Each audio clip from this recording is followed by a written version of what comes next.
Oh, I guess I should probably change this and change... well, it's another neo-prog album. You guys know that I do these consecutively. Let's just dive into this.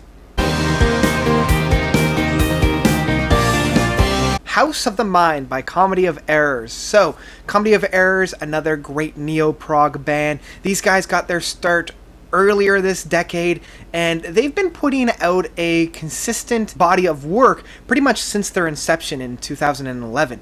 They put out probably their biggest work in 2013 with Fanfare and Fantasy. The one that I love is the one they put out in 2015, being Spirit, the 50-minute one-track suite. Love this guy. It made my top 10 list of 2015.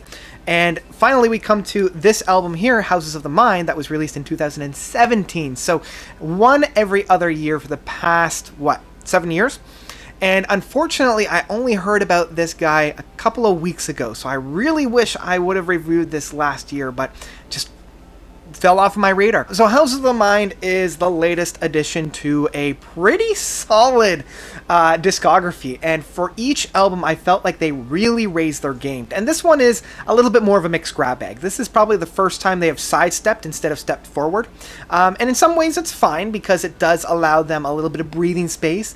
The Goliath that was Spirit has now gotten behind them, and they're able to try new things. A lot of these songs take a little bit longer to get going. It isn't until we get to the third or even fourth minute that the song actually starts to breathe life into itself. And the only song that really doesn't happen is the first track, Tachyon. I'm going to say it's Tachyon.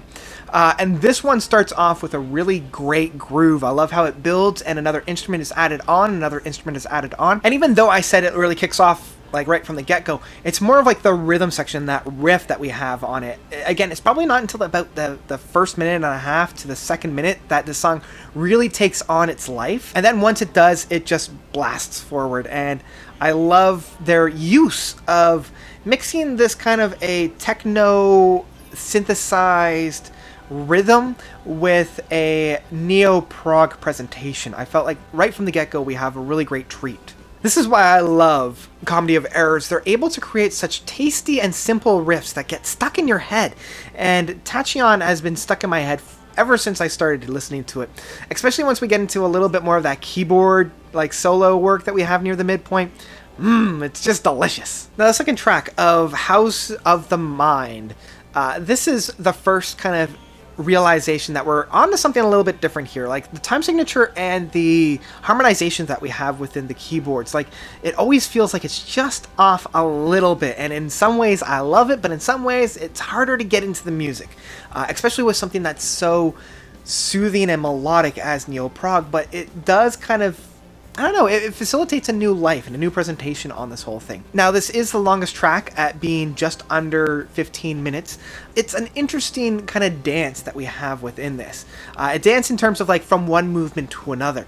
It doesn't feel quite as smooth as other tracks do, but it has a nice kind of rhythm between it all. Now, the next two songs are a little on the strange side for Comedy of Errors. They're both very short. They're almost considered like a single. A Moment's Peace and One Fine Day. A Moment's Peace is very soothing and melodic. It's definitely that kind of interlude that we have, and it is kind of in the middle of the album as a whole.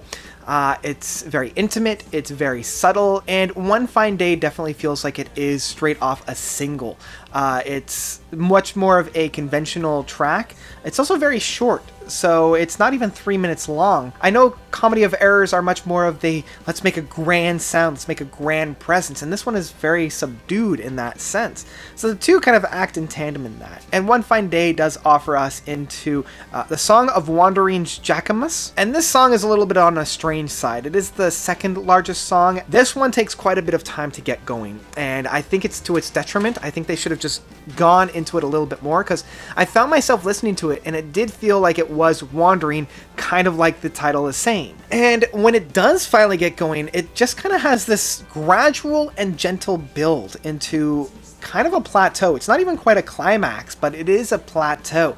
And like, on the one hand, I love this presentation. I love how it's just kind of a wandering of the countryside, and so there's not like this big reveal. It's kind of just slowly, as I said, gradually and subtly opening up. And it's one of those reflective songs as well, because it is so subtle in its build. You don't realize how grand it is until you stop and you're like, wait, no, it's actually pretty big. And we get into this little bit of a play out near the midpoint.